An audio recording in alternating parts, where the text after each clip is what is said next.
YouTube ചാനലിലേക്ക് സ്വാഗതം. ഞാൻ ഇന്ന് ഉണ്ടാക്കുന്ന റെസിപ്പി നമ്മുടെ സലു കിച്ചൺ ചാനലിലെ സമീരത്താട് റെസിപ്പിയാണ്. ഞാനിപ്പോൾ ഒരു സ്പൈസി ആയിട്ടുള്ള ഒരു ചിക്കൻ റോസ്റ്റ് ഇട്ടിരുന്നു. അപ്പോൾ ഇതൊരു ഫിഷ് കറിയാണ്. കെട്ടുവള്ളം ഫിഷ് കറി എന്നാണ് ഇതിൻ്റെ ഒരു പേര്. ഞാനിപ്പോൾ ഈ റെസിപ്പി തന്നെ തിരഞ്ഞെടുക്കാൻ കാരണം ഞാനിപ്പോൾ ഒരു ചിക്കൻ റോസ്റ്റ് ഇട്ടപ്പോൾ ഞാൻ ഓർത്തൊരു ഫിഷ് കറിയും കൂടെ വെക്കാം. അങ്ങനെയാണ് ഈ റെസിപ്പി ഞാൻ ചെയ്യാൻ ഉദ്ദേശിച്ചത്. അതുപോലെ ഇത് സിമ്പിളായിട്ട് ചെയ്യാവുന്ന റെസിപ്പി കൂടിയാണ് ഞാൻ നോക്കിയപ്പോൾ. കാരണം ഞാൻ കുറച്ച് തിരക്കിലായിരുന്നുകൊണ്ട് എനിക്ക് വേറെ 1-2 റെസിപ്പികൾ ചെയ്യണമെന്നായിരുന്നു. പക്ഷേ എനിക്ക് ഒട്ടും ടൈം കിട്ടിയില്ല, കുറച്ച് തിരക്കിലായിപ്പോയി.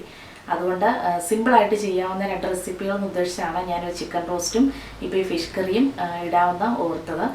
അപ്പോൾ നിങ്ങൾക്ക് എല്ലാവർക്കും അറിയാവുന്ന ആയിരിക്കും, സലു കിച്ചൺ ചാനൽ അത്ര ഫേമസ് ആയ യൂട്യൂബറാണ്. ഇത്തരം റെസിപ്പികളെല്ലാം വളരെ സിമ്പിളാണ്. നമുക്ക് കേൾക്കുമ്പോൾ തന്നെ തോന്നും ഇത് സിമ്പിളായിട്ട് ചെയ്യാമല്ലോ എന്ന് കരുതുന്ന സംസാരമാണ് ഇത്താടെ. അങ്ങനെയാണ് ഓരോ റെസിപ്പികളും. അപ്പോൾ നിങ്ങൾ സബ്സ്ക്രൈബ് ചെയ്യാത്തവരാണെങ്കിൽ വേഗം ഇത്താടെ ചാനൽ സബ്സ്ക്രൈബ് ചെയ്തോളൂ കേട്ടോ. അതുപോലെ എൻ്റെ ഈ റെസിപ്പി ഇഷ്ടമായാൽ നിങ്ങൾ ലൈക്ക് ചെയ്യാനും ഷെയർ ചെയ്യാനും മറക്കരുത്. അതുപോലെ സബ്സ്ക്രൈബ് ചെയ്യാത്ത എൻ്റെ കൂട്ടുകാർ എൻ്റെ ചാനൽ സബ്സ്ക്രൈബ് ചെയ്യാനും മറക്കരുത്.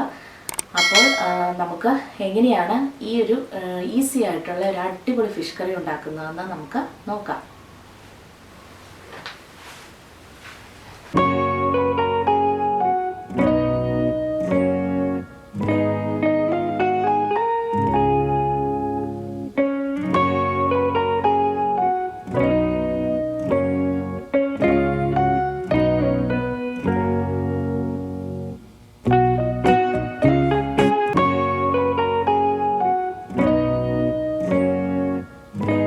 നമുക്ക് ഈ സമീരത്താടെ ഈ കെട്ടുവെള്ളം ഫിഷ് കറി വെക്കാൻ വേണ്ട സാധനങ്ങൾ എന്തൊക്കെയാണെന്ന് നോക്കാം. ഞാനിപ്പോൾ ഒരു 1/2 കിലോയുടെ അടുത്ത് വരുന്ന കുറച്ച് മീൻ എടുത്തിട്ടുണ്ട്. ഇതിപ്പോൾ ആവോലിയാണ് മീൻ. നമുക്ക് ചെറിയ സൈസ് മീനാണ് ഇതിലേറ്റവും നല്ലത് ഈ ഒരു ഫിഷ് കറി വെക്കാൻ. അപ്പോൾ ഞാനിപ്പോൾ ഈ ഫിഷാണ് എൻ്റെ കയ്യിലുള്ളത്. ഇപ്പോൾ ഈ ഫിഷാണ് ഞാനിപ്പോൾ എടുത്തിരിക്കുന്നത്. ഞാനിപ്പോൾ കുറച്ച് പീസ് ചെയ്ത് എടുത്തിട്ടുള്ളൂ. കാരണം ഇവിടെ മോൾക്ക് ഫിഷ് കറി അത്രയ്ക്ക് താല്പര്യമല്ല, അതുകൊണ്ട് ഞാൻ കുറച്ച് ഞാനിപ്പോൾ ഇവിടെ എടുത്തിട്ടുള്ളൂ. പിന്നെ ഞാൻ എടുത്തിരിക്കുന്നത് 2 മീഡിയം സൈസ് ഇഞ്ചിയാണ് എടുത്തിരിക്കുന്നത്. അത് നീളത്തിൽ നമുക്ക് സ്ലൈസായിട്ട് അരിഞ്ഞെടുക്കണം. പിന്നെ ഞാൻ 10-12 വലിയ വെളുത്തുള്ളിയാണ് ഇവിടെ എടുത്തിരിക്കുന്നത്. പിന്നെ ചുവന്നുള്ളി ഒരു 15 പീസ് അത്രയൊരു അളവിൽ വേണം. പിന്നെ കുറച്ച് കറി ലീവ്സ്, പിന്നെ 3 പീസ് കുടംപുളി എടുത്തിട്ടുണ്ട്. ഇത് കുറച്ച് ചൂടുവെള്ളം ഒഴിച്ച് നമുക്കൊന്ന് ഇടണം കുതിരാൻ. പിന്നെ ഞാൻ പൊടികൾ എടുത്തിരിക്കുന്ന കാശ്മീരി മുളക് പൊടിയാണ് എടുത്തിരിക്കുന്നത്. പിന്നെ മഞ്ഞൾപ്പൊടി, പിന്നെ ഉലുവ എടുത്തിട്ടുണ്ട്. പിന്നെ നമ്മുടെ കുരുമുളക് പൊടി എടുത്തിട്ടുണ്ട്. മല്ലിപ്പൊടി ഇതിലേക്ക് ഉപയോഗിക്കുന്നില്ല. പിന്നെ ഉപ്പും. ഇതിന് വെളിച്ചെണ്ണ തന്നെ വേണം. നമ്മൾ വെളിച്ചെണ്ണയും ചെയ്താൽ ഇതിന് നല്ല ടേസ്റ്റ് ഉണ്ടാകത്തുള്ളൂ ഈ കറിക്ക്. ഇത്രയും സാധനങ്ങൾ മാത്രം മതി നമുക്ക് ഈ കറി ഉണ്ടാക്കാൻ. അപ്പോൾ ഇതെങ്ങനെയാണ് ഈ കറി ഉണ്ടാക്കുന്നതെന്ന് നമുക്ക് നോക്കാം. ഞാനിപ്പോൾ ഈ കുടംപുളി കുറച്ച് ചൂടുവെള്ളം ഒഴിച്ചൊന്ന് വെക്കുന്നുണ്ട്. കുറച്ച് നേരം ഇതൊന്ന് കുതിരാനായിട്ട് വെക്കണം. നമുക്ക് ഇനി ഈ ഇഞ്ചിയും കൊച്ചുള്ളിയും ഒക്കെ ഒന്ന് സ്ലൈസായിട്ട് ഒന്ന് അരിഞ്ഞെടുക്കാം.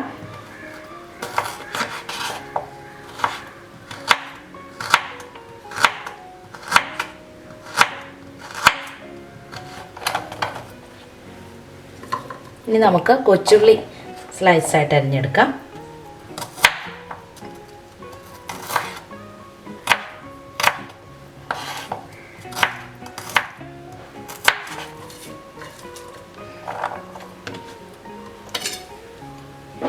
ഇനി നമ്മുടെ വെളുത്തുള്ളി നമുക്ക് സ്ലൈസായിട്ട് അരിഞ്ഞെടുക്കാം.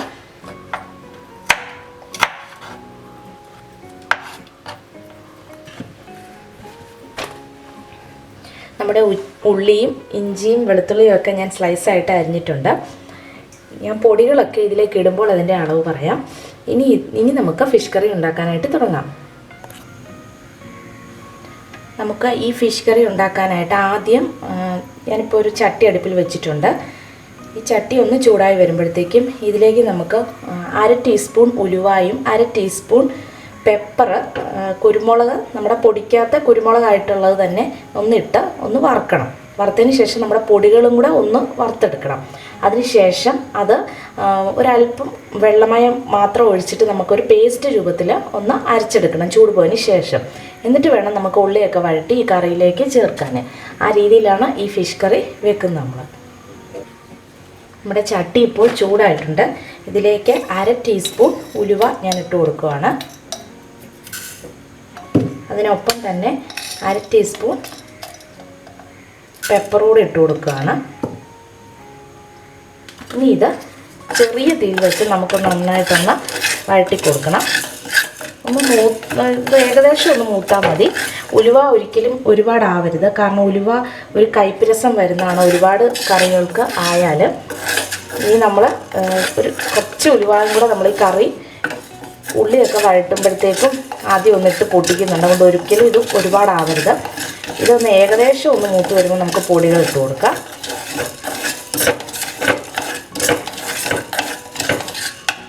ചട്ടി ചൂടായി കഴിഞ്ഞാൽ പിന്നെ ചട്ടിക്ക് നല്ല ചൂടാണ്. ആദ്യം ഒന്ന് ചൂടായി കിട്ടാൻ മാത്രമേ ഉള്ളൂ കുറച്ച് താമസം, കഴിഞ്ഞാൽ പിന്നെ നല്ല ചൂടാണ്. അതുകൊണ്ട് തീ പ്രത്യേകം ശ്രദ്ധിക്കുക, ഒരുപാട് കൂട്ടി വെക്കരുത്. നമ്മുടെ ഉലുവായും പെപ്പറും ഇപ്പോൾ ഏകദേശം ഇവിടെ മൂത്തിട്ടുണ്ട്. ഇനി ഇതിലേക്ക് നമുക്ക് മുളക് പൊടി ഇട്ട് കൊടുക്കാം. മുളക് പൊടി 3.5 ടേബിൾ സ്പൂണാണ് ഞാൻ ഇടുന്നത്. കാശ്മീരി മുളകാണിത്.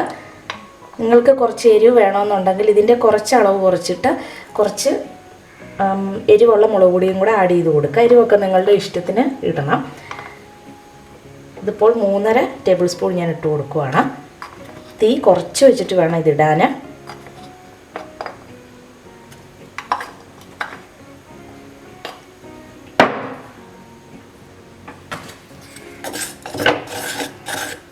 ഇതിനോടൊപ്പം തന്നെ നമുക്ക് മഞ്ഞൾപ്പൊടിയും കൂടെ ഇട്ട് കൊടുക്കാം. 1/4 ടീസ്പൂണാണ് മഞ്ഞൾപ്പൊടി ഇടേണ്ടത്.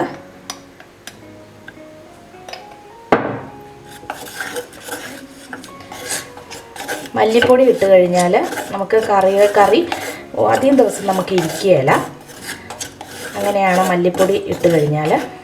ഇത് തേങ്ങ അരയ്ക്കാത്ത മുളക് കറിയാണ്. ഇതിപ്പോൾ നമ്മൾ രാവിലെയൊക്കെ വെച്ചിട്ട് വൈകുന്നേരം എടുക്കുന്നതാണ് ഈ കറിക്ക് നല്ല ടേസ്റ്റ്. അതുപോലെ രാത്രി വെച്ചിട്ട് നമുക്ക് വേണമെന്നുണ്ടെങ്കിൽ രാവിലെ എടുക്കാം. അപ്പോൾ നല്ല കറിയിലോട്ട് ഫിഷിലോട്ട് നല്ലതായിട്ട് മസാലയും ഒക്കെ നന്നായിട്ട് പിടിക്കും. അപ്പോൾ നല്ല ഒരു ടേസ്റ്റാണ് നമ്മുടെ മുളക് കറിക്ക്. എല്ലാ മുളക് കറികളും അങ്ങനെയാണ്. നമ്മൾ തലേന്നോ അല്ലെങ്കിൽ രാവിലെയൊക്കെ വെച്ചിട്ട് പിന്നീട് യൂസ് ചെയ്യുന്നതാണ് ഏറ്റവും നല്ലത്. ഇത് ചെറിയ തീയിൽ വെച്ച് ഒന്ന് മൂപ്പിച്ചെടുക്കണം.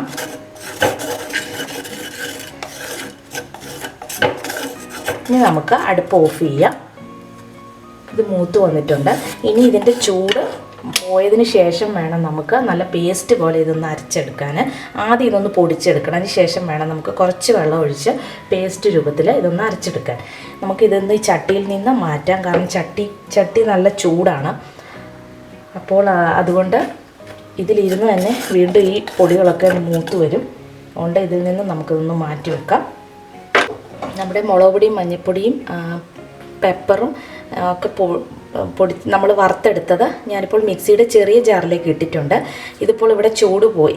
ഇതിപ്പം ഞാനൊന്ന് ആദ്യം ഒന്ന് പൊടിച്ചെടുക്കുവാണ്. അതിന് ശേഷം കുറച്ച് വെള്ളം ചേർത്ത് വേണം ഇത് നമുക്ക് പേസ്റ്റ് രൂപത്തിൽ അരച്ചെടുക്കാൻ. ആദ്യം ഞാനിതൊന്ന് പൊടിച്ചെടുക്കട്ടെ.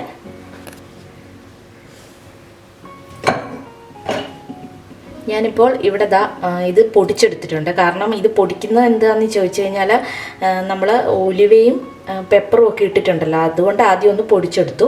ഇനിയിപ്പോൾ കുറച്ച് വെള്ളം ഒഴിച്ച് നമ്മളൊരു പേസ്റ്റ് രൂപത്തിൽ വേണം ഇതൊന്ന് അരച്ചെടുക്കാൻ.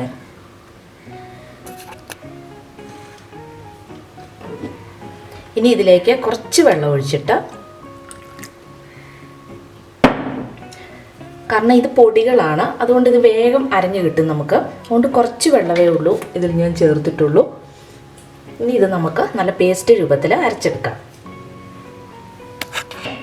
ഞാനിവിടെ നല്ല പേസ്റ്റ് രൂപത്തിൽ പൊടികളൊക്കെ അരച്ചെടുത്തിട്ടുണ്ട്. ഇനി ഇത് നമുക്ക് ഉള്ളിലേക്ക് ഇട്ട് വഴറ്റുമ്പോഴത്തേക്ക് ഇട്ടിട്ട് പിന്നെ വേണം കുറച്ച് വെള്ളം ഒഴിച്ച് കറിയാക്കാൻ.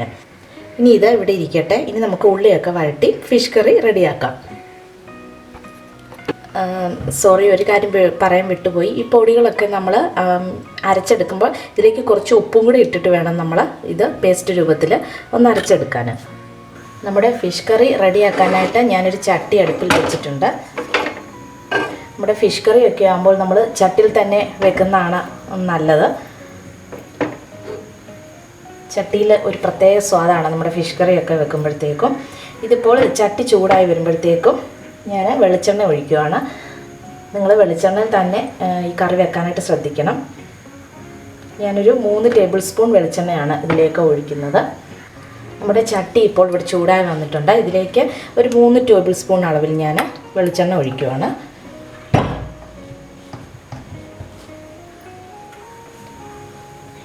ഈ എണ്ണ ചൂടായി വരുമ്പോൾ നമുക്ക് 1 ടീസ്പൂൺ ഉലുവ ഇട്ട് കൊടുക്കണം. ഇവിടെ ചട്ടി ഇപ്പോൾ ഇവിടെ ചൂടായിട്ടുണ്ട്. ഇതിലേക്ക് ഞാൻ 1 ടീസ്പൂൺ അളവിൽ ഉലുവ ഇട്ട് കൊടുക്കുകയാണ്.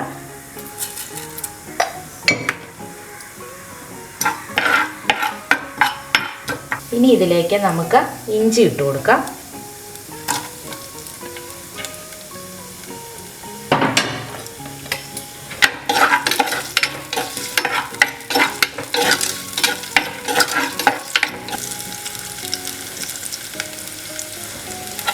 ഇതിലേക്ക് ഇഞ്ചിക്കൊപ്പം തന്നെ നമുക്ക് വെളുത്തുള്ളിയും കൊച്ചുള്ളിയും ഇട്ട് കൊടുക്കാം.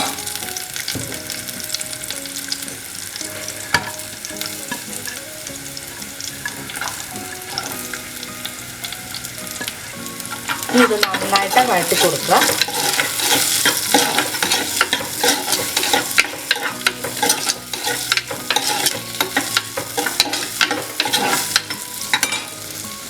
കുറച്ച് കറിവേപ്പില കൂടി നമുക്ക് ഇതിലേക്ക് ഇട്ട് കൊടുക്കാം.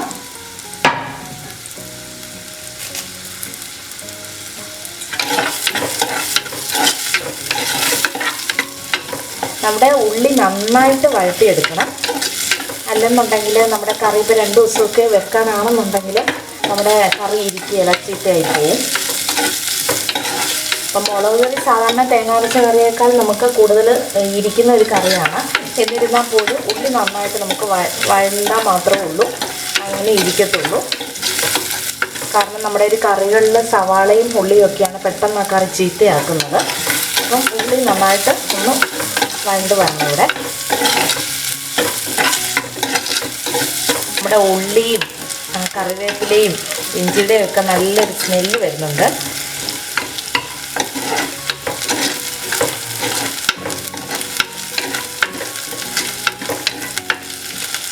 നമ്മുടെ ഉള്ളിയൊക്കെ നന്നായിട്ട് നല്ല മൂത്ത് വന്നിട്ടുണ്ട്. ഇനി ഇതിലേക്ക് നമ്മുടെ നേരത്തെ അരച്ച് വെച്ച് ആ പേസ്റ്റ് നമുക്ക് ചേർത്ത് കൊടുക്കണം. ചെറിയ തീയിൽ വെച്ചിട്ട് വേണം നമ്മൾ ഇതൊക്കെ ചെയ്യാൻ, അല്ലെന്നുണ്ടെങ്കിൽ നമ്മുടെ കറി പെട്ടെന്ന് കരിഞ്ഞു പോവും. ഇനി നമുക്ക് ഇതിലേക്ക് ആ പേസ്റ്റ് ആഡ് ചെയ്ത് കൊടുക്കാം.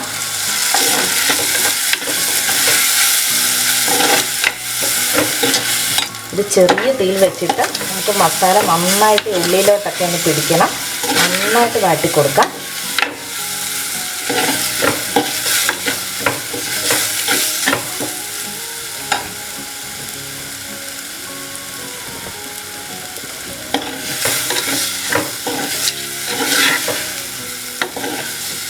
ഈ കറിയുടെ പ്രത്യേകത ഈ മസാലയൊക്കെ നന്നായിട്ട് ഇതിലേക്ക് പിടിക്കണം. എങ്കിൽ മാത്രമേ കറക്റ്റ് ടേസ്റ്റ് നമുക്ക് കിട്ടത്തുള്ളൂ.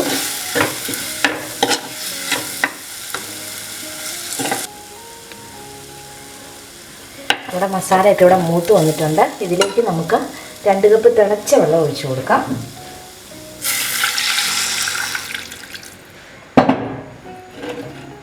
ഇനി ഇതിൻ്റെ ഉപ്പൊന്ന് നമുക്ക് നോക്കാം. ഉപ്പിട്ടാണ് നമ്മൾ മസാല അരച്ചെടുത്ത്. എന്നിരുന്നാൽ പോലും കുറച്ച് ഉപ്പിൻ്റെ കുറവുണ്ട്.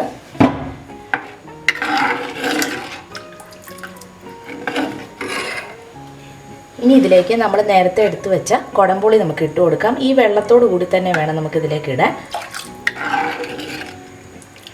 ഇനി ഇത് നന്നായിട്ട് തിളച്ച് വന്നതിന് ശേഷം വേണം നമ്മുടെ ഫിഷ് ഇട്ട് കൊടുക്കാൻ. നമ്മളിപ്പോൾ തിളച്ച വെള്ളമാണ് ഒഴിച്ചതെങ്കിലും ഇത് നന്നായിട്ട് വെട്ടി തിളയ്ക്കണം. ഇതിന് ശേഷമേ ഫിഷ് ഇട്ട് കൊടുക്കാവുള്ളൂ. ഇതൊന്ന് തിളച്ച് വരട്ടെ. നമ്മുടെ കറി ഇപ്പോൾ നന്നായിട്ട് തിളച്ച് വന്നിട്ടുണ്ട്.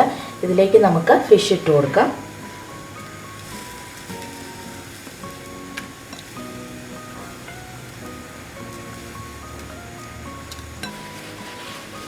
നമ്മുടെ ഈ ഫിഷ് ഇട്ടതിന് ശേഷം നമുക്ക് ഈ കറി ഒന്ന് നന്നായിട്ടൊന്ന് ചുറ്റിച്ച് കൊടുക്കാം. സ്പൂൺ കൊണ്ട് നമ്മൾ അധികം ഇളക്കാൻ പാടില്ല. ഇത് ഫിഷൊക്കെ പൊടിഞ്ഞു പോകും. അതുകൊണ്ട് ഇടയ്ക്കൊന്ന് ചുറ്റിച്ച് വേണം ഇത് നമ്മൾ കൊടുക്കാൻ. ഇനി നമുക്ക് ഇതൊന്ന് മൂടി വയ്ക്കാം. ഈ സമയം നമ്മൾ കറക്റ്റ് പുളിയും ഉപ്പും ഒക്കെ ആണോ എന്നുള്ളത് കറക്റ്റ് ഒന്ന് ചെക്ക് ചെയ്യണം. ഞാനൊന്ന് നോക്കട്ടെ. കുറച്ച് ഉപ്പിൻ്റെ കുറവുണ്ട്. ഇനി നമുക്ക് കുറച്ച് കറിവേപ്പിലയും കൂടെ ഇട്ട് കൊടുക്കാം. കറിവേപ്പിലയൊക്കെ കറക്റ്റായിട്ട് ഫിഷ് കറിക്ക് വേണമെങ്കിൽ അതിന് കറക്റ്റ് ടേസ്റ്റ് ഉണ്ടാകത്തുള്ളൂ. നമുക്കൊരു 5 മിനിറ്റ് കഴിഞ്ഞിട്ട് നമുക്ക് തുറന്ന് നോക്കാം. അപ്പോഴത്തേക്കും നമ്മുടെ കറി റെഡി ആയിട്ട് വരും.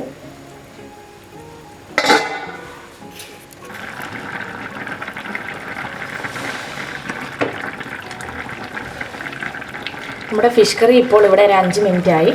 ഇതിപ്പോൾ റെഡി ആയിട്ട് വന്നിട്ടുണ്ട്. ഈ ചാറിന് നിങ്ങൾക്ക് കുറച്ചും കൂടെ കുറുക്കിയെടുക്കണമെന്നുണ്ടെങ്കിൽ നിങ്ങളൊരു 3 മിനിറ്റിനടുത്ത് വെച്ചാൽ മതി, ഒരു മീഡിയം തീയിൽ. അപ്പോൾ ചാറ് നന്നായിട്ട് കുറുകി വരും. ഈ കറി കുറച്ച് നേരം ഇരുന്നതിന് ശേഷം നമ്മൾ കഴിച്ച് നോക്കണമെങ്കിൽ അതിൻ്റെ കറക്റ്റ് ടേസ്റ്റ് അറിയത്തുള്ളൂ. ഇപ്പോൾ ഞാൻ ഇതിൻ്റെ ഉപ്പും പൊടിയൊക്കെ കറക്റ്റാണോന്ന് നോക്കട്ടെ. എല്ലാം നല്ല കറക്റ്റാണ്. കുറച്ച് നേരം കൂടെ പിടിച്ച് ഈ കറിയിലോട്ട് ഫിഷിലോട്ടൊക്കെ ഈ മസാലകളും എല്ലാം നല്ല കറക്റ്റ് ആവണം. അപ്പോൾ ഞാൻ ഈ ഒരു ടൈപ്പിലാണ് എടുക്കുന്ന കറി. ഇത് കുറച്ചും കൂടെ നന്നായിട്ട് കുറുക്കി എടുക്കണമെന്നുണ്ടെങ്കിൽ നിങ്ങൾ അങ്ങനെ ചെയ്യുക. ഞാനിപ്പോൾ കുറച്ച് ഗ്രേവി കറിയോട് കൂടിയാണ് ഈ ഫിഷ് എടുക്കുന്നത്.